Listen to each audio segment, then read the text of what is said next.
سلام، وقت شما بخیر. امیدوارم که حال همه شما خوب باشه. در خدمت شما هستم با آموزش دیگری در این هفته تحت عنوان آموزش راندو با مداد رنگی. قبل از هر چیز باید تمرین هایی رو ما انجام بدیم در جهت شناخت رنگ ها و نوع استفاده از اونها در سطح سفید کاغذ. مداد رنگی ها به خاطر سر کوچکی که دارند معمولا زمان بیشتری نیاز دارند تا اینکه سطوح رنگی رو برای ما به وجود بیارن.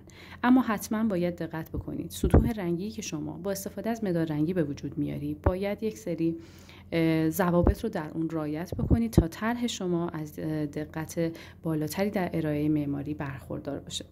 اولین نکته‌ای که میتونم بهتون بگم این هستش که شما باید با مداد رنگی سایه روشن بزنید و سعی بکنید که در پروژه های معماری خودتون یک جهت رو انتخاب بکنید. ببینید به عنوان مثال برای یک تمرین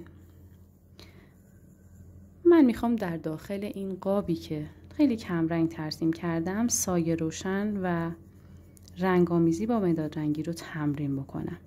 قبل از هر چیز دقت بکنید. باید اینقدر تمرین بکنید تا بتونید مداد رنگی رو نوعی به کار ببرید که از خط بیرون نزنید. در چند مرحله شما باید از رنگامیزی مداد رنگی استفاده کنید. در مرحله اول رنگ رو به ملایمت و آرامی در این کادری که مشخص کردید باید وارد کنید. ببینید دقت کنید جهت حرکت دست من رو. در تمام طول مدتی که دارم مرحله اول رنگ رو ایجاد می کنم دارم از یک جهت تبعیت می کنم. شما وابسته به اینکه حرکت دستتون در چه جهتی راحت تر هست میتونید جهت خودتون رو عمودی، افقی، مورب راست، مورب چپ در نظر بگیرید. انتخاب جهت با خودتون هست، اما حتما به این جهتی که انتخاب میکنید تا آخر در واقع رنگامیزیتون وفادار باشید و حتما این رو تغییرش ندید مگر اینکه هدفتون ایجاد بافت باشه که در جلوتر در مورد این مطلب هم قراره که صحبت بکنیم. خب ببینید اولین بخش رنگامیزی من به این صورت داره انجام میگیره. هاشورهایی رو میزنم، کوتاه هستن اما سعی میکنم اینها رو در همدیگه محو بکنم. یه نکته هم بگم، استفاده از مداد رنگی ممکنه که به دلایل متفاوتی انجام بگیره. ممکنه به عنوان سطح زیر کار باشه، ممکنه به عنوان روی کار باشه، ممکنه به عنوان پرداخت نهایی مورد استفاده قرار بگیره یا ایجاد بافت ها یا ایجاد بک‌گراند. در هر کدوم از اینها شما باید بدونید هر زمان مداد رنگی رو خواستید استفاده کنید وجود سایه روشن در راندوی معماری ضروریه. ما قرار نیستش که طراحی و نقاشی رئالیستیک انجام بدیم. ما قراره که طرح معماریمون رو راندو بکنیم. پس توی راندوی معماری دقت کنید. هر زمان مداد رنگی استفاده شد، سایه روشن حتما درش وجود داشته باشه در سطح مداد رنگی و همین که یک جهت فقط حرکت بکنه مداد رنگی شما.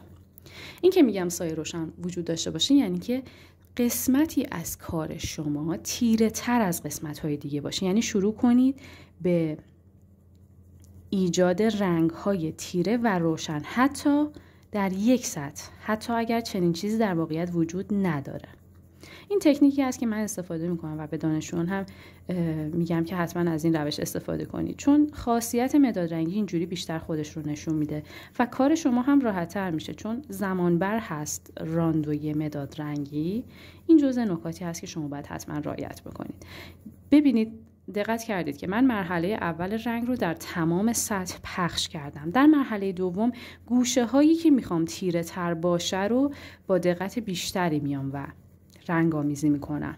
هنوز به همون جهت اول دارم مداد رنگی رو حرکت میدم و سعی میکنم اینقدر دستم با ملایمت روی گوشه ها حرکت کنه که تمامی گوشه ها دارای رنگ باشه.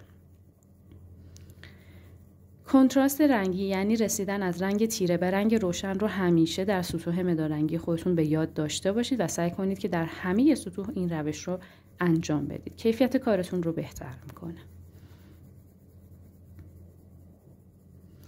این نکته رو هم بهتون بگم، هر چقدر مداد رنگی رو روی سطح کاغذ خودتون حرکت میدید، هر چقدر بیشتر اون رو در لایه‌های بیشتری میاید و از مداد رنگی استفاده میکنید، در واقع شما دارید بافت کاغذ رو از بین میبرید و رنگی که برای شما به وجود میاد رنگی هست که سطح نرمتری داره و عملاً بعد از 5 یا 6 بار رنگ‌آمیزی به صورت لایه لایه شما میبینید که یک دفعه رنگتون کاملا حالت محو شونده به خودش میگیره، چون دیگه هیچ بافتی کاغذ نداره که قرار باشه شکل بافت کاغذ رو به خودش بگیره. به این ترتیب سایه روشن رو توی کارتون میتونید به کار ببرید. خب این سایه روشن ها در انواع رنگ ها میتونه برای شما انجام بگیره. حتی شما میتونید از ترکیب رنگ ها استفاده بکنید. برای این کار از رنگ‌های روشن‌تر یا تیره‌تر میتونید استفاده بکنید. من از رنگ زرد استفاده میکنم و سعی میکنم که این رنگ رو در گوشه کار، در گوشه روشن کار استفاده کنم و شروع کنم به سایه زدن.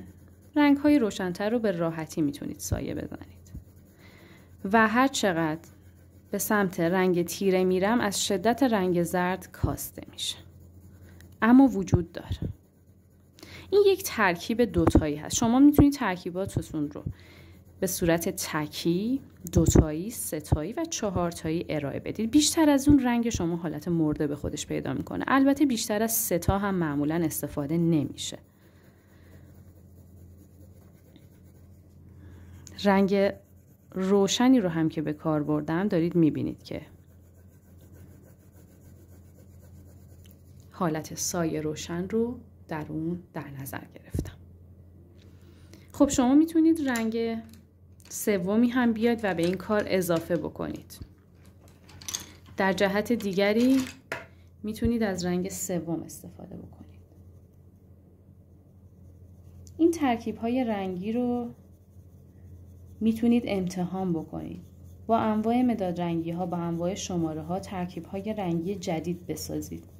شما میتونید جهت رنگ سوم رو منطبق بر جهت های قبلی مداد رنگی در نظر بگیرید یا اینکه نه، کاملا متفاوت در نظر بگیرید.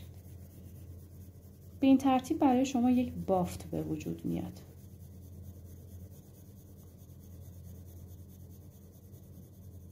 بافت هایی که برای شما به وجود میاد میتونه نشون دهنده متریال های مختلف باشه، میتونه نشون دهنده کف سازی باشه، میتونه نشون دهنده انواع سطوح پارچه‌ای و مبلمان باشه یا سطح آب. به این دقت بکنید حرکت دستم به چه صورت هست. رنگ های روشن رو چون خیلی اثر قلم از خودش به جا نمیذاره، شما میتونید به این صورت با چرخاندن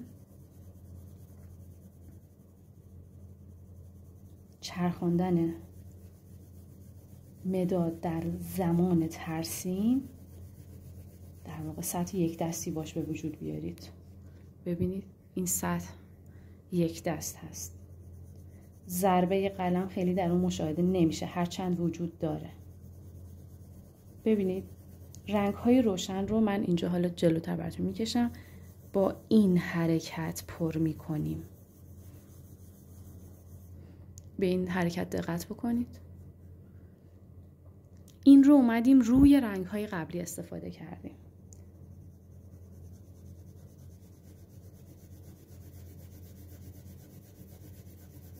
شما میتونید میزان رنگ صورتی یا میزان رنگ سبزابی یا زرد خودتون رو بیشتر یا کمتر کنید بر اساس اون چیزی که مد نظرتون ایجاد بکنید.